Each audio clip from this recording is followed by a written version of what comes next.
Hey guys, Dr. Kristie Ennis. Today we are going to loosen here through here. We always focus so much on that low back, but all that sitting and all that posture that we do gets all of that stuff tight, so we're going to loosen it right up.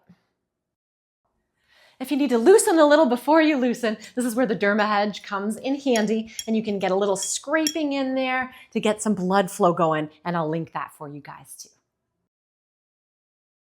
First one, you're going to use a counter or something a little bit higher and sturdy to be able to lean on. So I'm going to have both hands on here to start. And I'm just going to, I already got some snaps and crackles and pops. So this is great, just right through the middle. If you want to bias the side a little bit more, if you take one hand and obviously the left one and scooch it over, I'm going to actually rotate and bend my body one way and then rotate and bend the other way, even adding a little dip in through my legs. Oh my gosh, this just feels so good to stretch out that whole area. And then obviously you do that on the other side as well.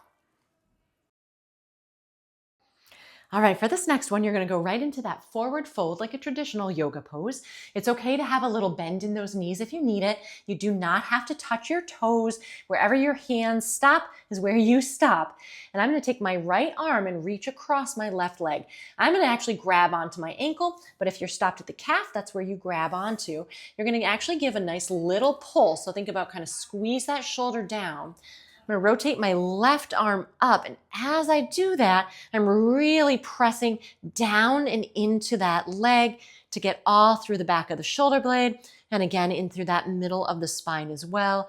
Pause just for a few breaths, and then switch on over to the other side. Even just reaching across will start to get that stretch, but once you add that rotation, you really get a really awesome stretch going there, and again, 3 to 5 breaths there.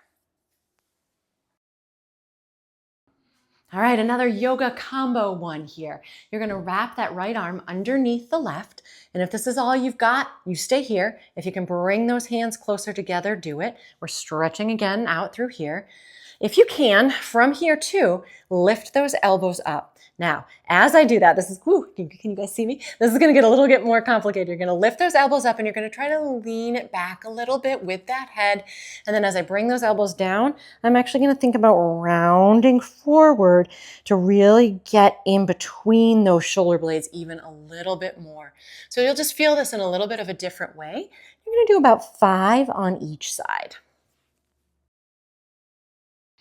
Hands and knees for this last one, but again, feel free to do this on the bed if that's more comfortable than getting on the ground. You're going to tuck that tailbone and round that spine, tuck that chin, so we're kind of in like that cat-cow pose here.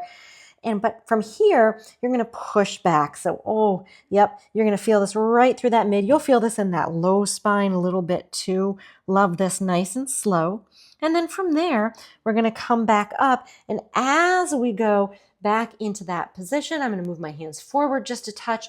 And now I'm actually going to go down into that little press up or upward dog. Squeeze those shoulder blades again to get kind of the back in through that, the back of that shoulder blade in that mid spine.